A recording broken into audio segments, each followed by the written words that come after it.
This is BBC News. I'm Rita Chakrabarti. The headlines at 10. One of Scotland's architectural landmarks, the Glasgow School of Art, goes up in flames for the second time in 4 years.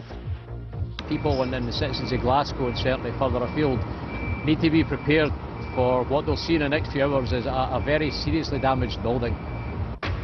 The mother of 12-year-old Billy Caldwell, who wants to use cannabis oil to treat him, says he's in a life-threatening condition.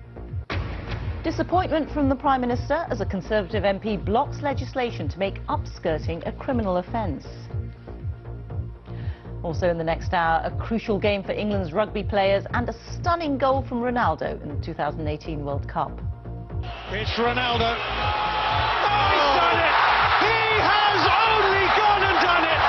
Cristiano Ronaldo! This 88th-minute equaliser gave Cristiano Ronaldo a hat-trick as Portugal drew 3-3 with Spain. Eddie Jones's England will try to avoid a fifth Test defeat when they face South Africa in Bloemfontein. And cleaning up Thailand's beaches, that's in the travel show in half an hour, here on BBC News.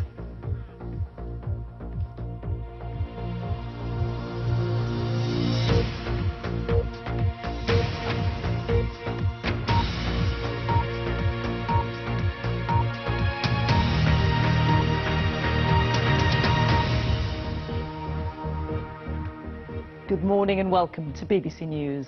A fire has devastated Glasgow's world-famous School of Art. The alarm was raised just after 11 o'clock last night, and the Macintosh building was said to have been engulfed by flames within minutes. The Scottish Fire and Rescue has said that the historic building has been extensively damaged. It was undergoing a multi-million-pound restoration project following a similar blaze 4 years ago. Our correspondent Alexandra Mackenzie reports now from the scene. The smoke and flames could be seen for miles around as they lit up the night sky. Glasgow School of Art's Charles Rennie Macintosh building was engulfed in flames for the second time in 4 years. A multi-million-pound restoration project was due to be completed next year. I think pretty much everyone's just in shock because, I mean, it's like iconic, isn't it? So by the looks of it, it's devastated. There's no salvage it anymore, so it's heartbreaking. The Scottish Fire and Rescue Service said no casualties have been reported, but nearby buildings were evacuated. More than 60 firefighters have been tackling this major blaze for several hours, and it now looks as if the flames have spread to a second building. The First Minister, Nicola Sturgeon, said, "My first thoughts are for the safety of people, but my heart breaks for the city's beloved Glasgow School of Art." Alexandra Mackenzie, BBC News, Glasgow. Well, a little earlier, Alexandra gave us this update from the scene of the fire. People cannot believe that this has happened here again just 4 hours later, 4 years later. And this is very much an ongoing incident, as you can, I'm sure, see behind me. And I think I mentioned 60 firefighters in my report there. At the height of this fire last night, we're told now that there were more than 120 firefighters here. And the fire service has said that they are pulling on resources from across the country due to the significance and extent of this fire. And yes, you've also said that people have been sending in messages on social media, and we have had an update from the Glasgow School of Art. They're saying this is very much a live and complex incident. They've said that some residents have been evacuated from their property and they have been provided with shelter overnight, and it's hoped that they will be able to return to their homes at some point today. They've also said that they're very upset about what they call this precious place.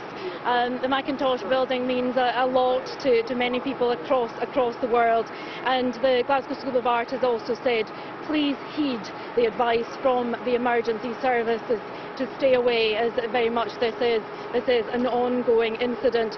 And we've also had a comment from the Scottish Secretary, David Mundell. He said that he's devastated to hear about this fire. He's also said the UK government stands ready to help financially or otherwise. And also the First Minister, Nicola Sturgeon, she has sent out an update. She said they're so relieved there's been no loss of life here. So full of admiration and gratitude for Scottish Fire and Rescue Service. But it's hard to find words to convey the utter devastation for the Macintosh building. And I think many people across Glasgow and further afield will join her in that sentiment today. Our correspondent at the scene, Alexandra Mackenzie there. Well, Peter Heath, the Scottish Fire and Rescue Service's Deputy Assistant Chief Officer for the West of Scotland, gave reporters an update on the fire. The building in which the fire started has been extensively damaged in fire. It has reached from the ground floor right through to the roof. It is significantly damaged. We were focusing our attention to preventing it from spreading. It did spread to nearby Cinema, but we have managed to put a stop on that. We have the fire under control in that area, but we remain firefighting in what is a very challenging situation. Now, you will remember well, 4 years ago, there was another terrible blaze here. How does the blaze last night compare with that? Some people are saying they think it was even bigger than the previous one. In terms of comparison, it's perhaps less helpful to do it, but I can certainly say what we faced tonight was a very significant fire. It was spreading very rapidly. We had crews here and they were having to put in an enormous effort under extremely difficult conditions. We had members of the public. It's a busy Friday night. The town was busy.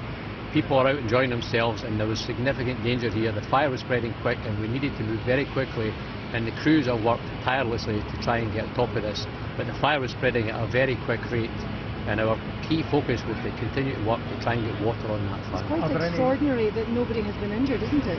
At this stage, I'm pleased to report we have no report of casualties, and again, it's testament to the hard work and dedication of not just the fire service, but the other agencies working together to get cordons in place and keep the place safe. But we're not out of this yet. We remain in an operational phase, and we can't drop our guard on that. Peter Heath there from the West of Scotland Fire Service.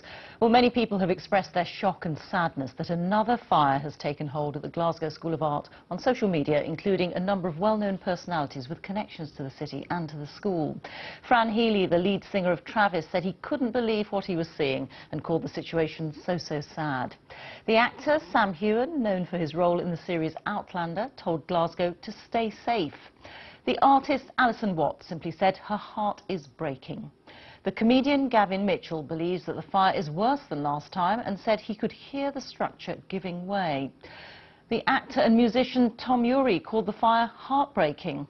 And the comedian Susan Calman says she's thinking of staff, students, alumni and the wonderful emergency services who has always fought to save such a treasure. Well, we're joined now by Alison Thewlis, who is MP for Glasgow Central. Thank you very much for joining us this morning, Alison Thewlis. You heard there some of the real shock and feelings of affection for the building.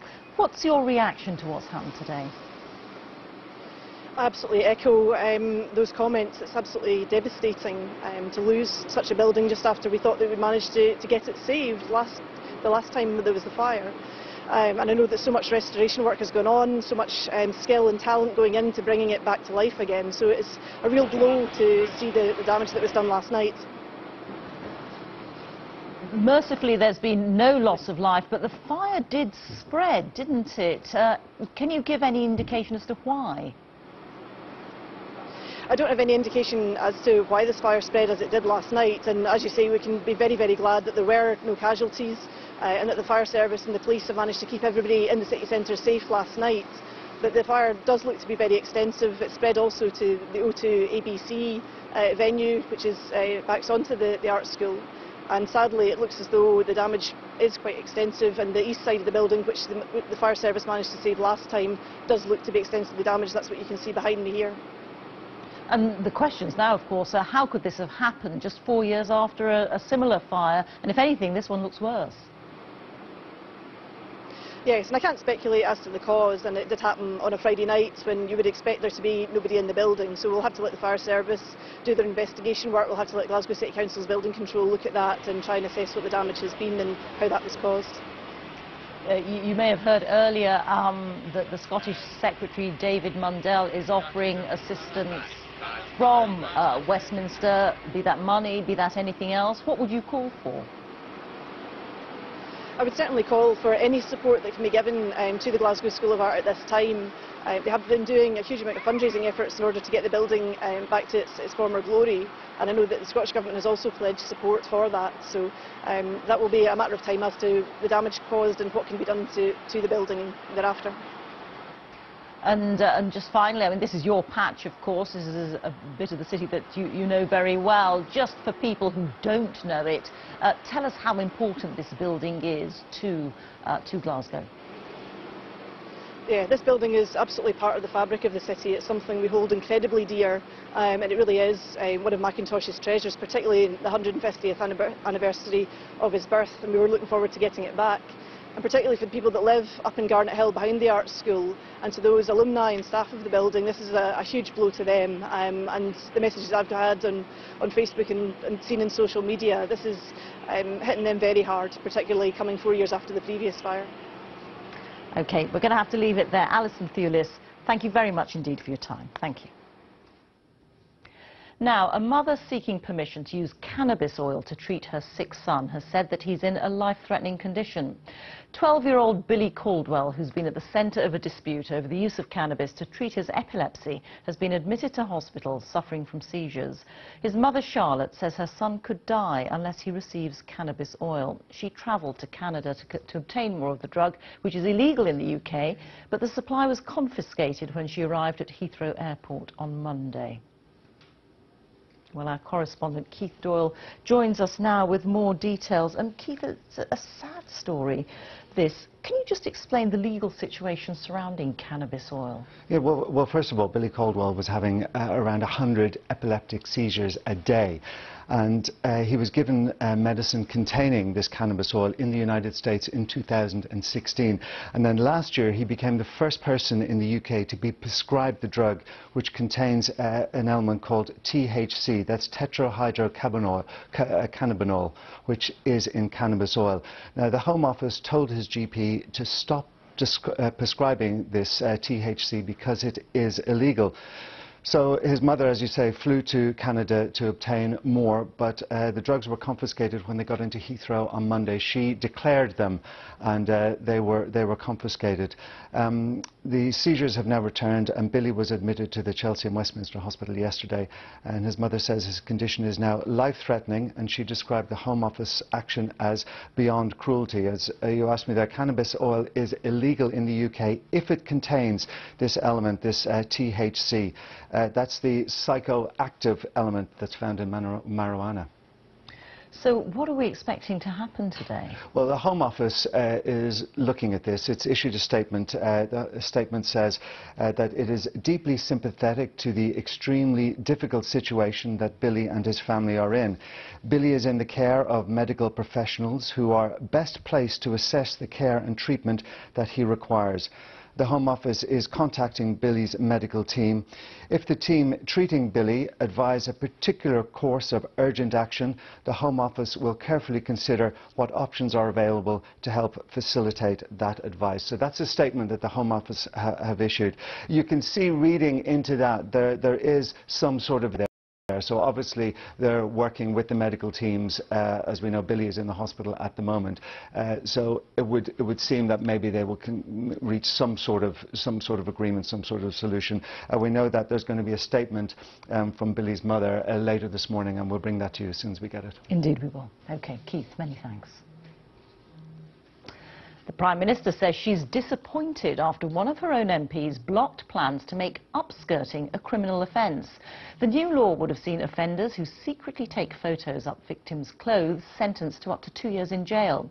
But the Tory MP Sir Christopher Chope was able to block the legislation by shouting object. Our political correspondent Ian Watson reports. I was at a festival with my sister on a blistering hot day, waiting for my favourite band to come on stage, and 2 guys took pictures up my skirt. Gina Martin was a victim of upskirt, the practice of secretly taking pictures under someone's clothes. A Liberal Democrat MP wanted to make it a criminal offence in England and Wales, with offenders being jailed for up to 2 years. It's already outlawed in Scotland, but yesterday in Parliament, this happened. Objection taken. Secondary. The Conservative MP, Sir Christopher Chope, uttered that one word, object, and under parliamentary procedure, the proposed law was halted in its tracks. Many of his colleagues cried shame. The Minister for Women was one of them. I was shocked, I was angry, and I was disappointed. And for the record, I shouted shame very loudly after the member objected, because it seems to me this is a case where the law has not kept up to date with what's happening in the modern world. And so Parliament needs to be flexible, Parliament needs to react. And in a tweet, the Prime Minister made her views clear. She said upskirting is an invasion of privacy which leaves victims feeling degraded and distressed. I want to see these measures pass through Parliament with government support soon. Gina Martin contacted Sir Christopher to find out why he'd objected. He just said he objected to it on principle, and I said, what about the subject matter of the bill? And he said, well, I'm not really sure on that. I'm not really sure really what that is, upskirting. I said, well, I can help you with that. And I asked for his email address, and he said, yeah, absolutely, email me. And I said, I'd like to talk to you and find out why you objected and explain to you what this really is and how much it's going to affect women and girls and protect women and girls. And he said, OK, well, let's meet then. Opposition MPs have also criticised Sir Christopher Chope's actions, but government ministers now seem even more determined to outlaw upskirting. Ian Watson, BBC News, Westminster. Time is just after 10:15. Let's take a look at the headlines now here on BBC News. A fire has devastated Glasgow's world-famous School of Art. It was undergoing a multi-million-pound restoration project following a similar blaze 4 years ago. The mother of 12-year-old Billy Caldwell, who wants to use cannabis oil to treat him, says he's in a life-threatening condition in hospital. The Prime Minister has expressed disappointment after one of her own MPs blocked legislation to make upskirting a criminal offence.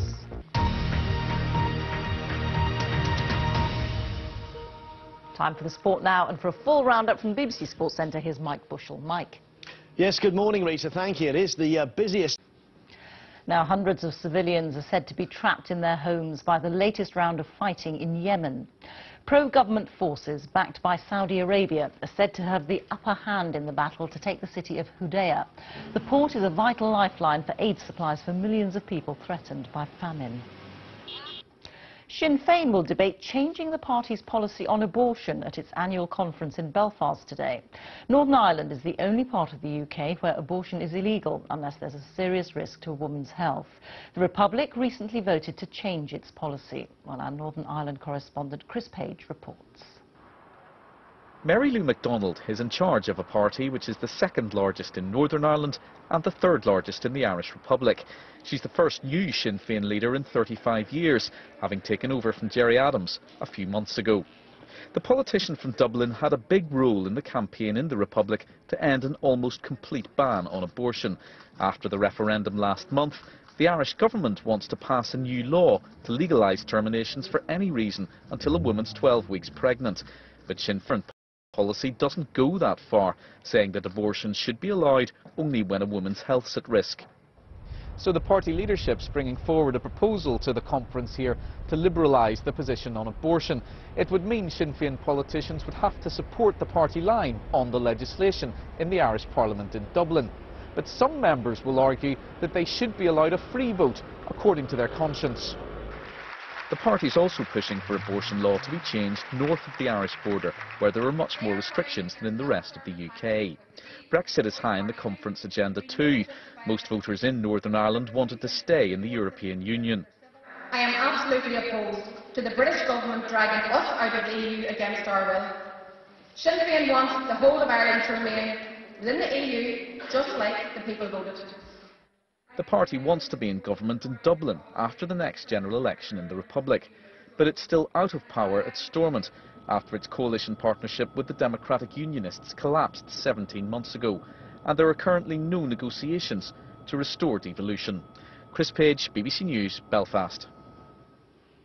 Well, let's get more now on our top story, the fire that's caused extensive damage to Glasgow's world-renowned School of Art, just 4 years after another blaze there. Flames tore through the famous Macintosh building last night. Joining me now from our Westminster studio is the Scottish Secretary, David Mundell. Thank you very much indeed for joining us here on BBC News. Just first of all, your reaction to what's happened. Well, it's devastating, Rita, what's happened overnight. I was in the Macintosh building just 2 weeks ago to see how much work had been done to restore it after the last fire, seeing some of the iconic parts of it, a glass-fronted corridor known as the Hen Run, the Macintosh Library itself. And this morning I really feel for all those people who'd worked so hard on that restoration over these 4 years, hoping to get it open next year. I feel so much for them and how they must be feeling this morning, because as you've reported, this is an iconic building in Glasgow in Scotland, and to see it up in flames again overnight was just something that nobody could really believe was happening. An iconic building that was being restored because of a similar blaze 4 years ago. It is, of course, early days, but do you have any indication as to why this happened? I think there's no indication at the moment, and obviously it's far too early to speculate. It's still an ongoing fire scene, and it will obviously take the need to assess structural damage before people can start making the necessary inquiries into what happened. And it is important to understand how it came about, but we do have to, as we did 4 years ago, commend the fire and emergency services for their action, for ensuring that the blaze has been brought under control, that no one was thankfully injured when, of course, this took place in a very busy part of Glasgow on a Friday night. You have said that the UK government is ready to help the Scottish government in the aftermath of this. In what way? We've helped with the restoration of the existing building. We put in about £10 million into that restoration.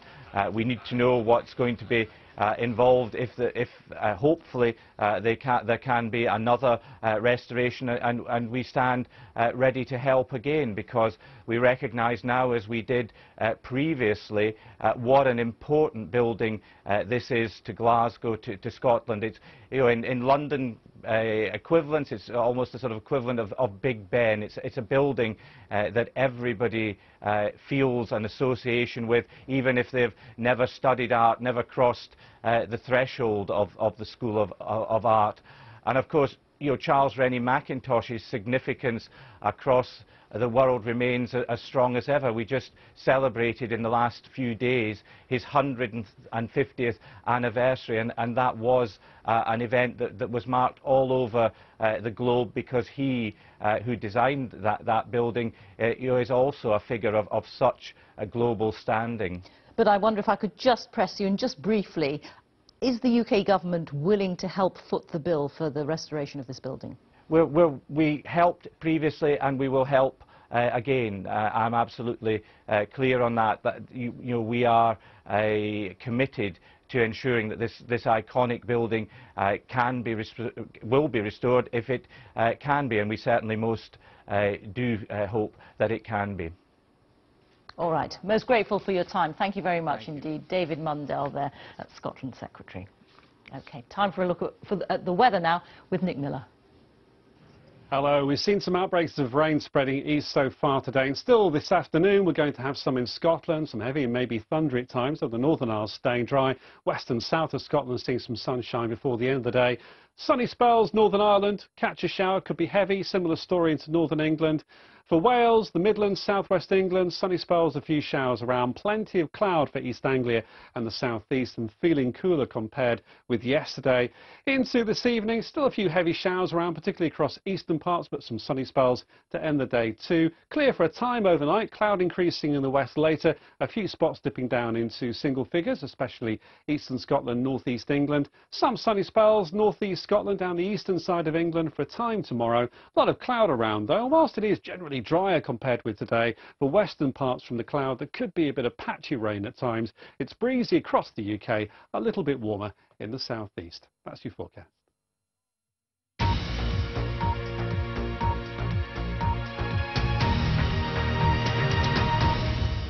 Hello, this is BBC News. Our latest headlines. A fire has devastated Glasgow's world-famous School of Art. It was undergoing a multi-million-pound restoration project following a similar blaze 4 years ago. People and the citizens of Glasgow and certainly further afield need to be prepared for what they'll see in the next few hours is a very seriously damaged building. The mother of 12-year-old Billy Caldwell, who wants to use cannabis oil to treat him, says he's in a life-threatening condition. The Home Office says it's sympathetic and will take advice from his doctors. The Prime Minister has expressed disappointment after one of her own MPs, Christopher Chope, blocked legislation to make upskirting a criminal offence. Hundreds of civilians are said to be trapped in their homes by the latest round of fighting in Yemen. Pro-government forces backed by Saudi Arabia are said to have the upper hand in the battle to take the city of Hudaydah.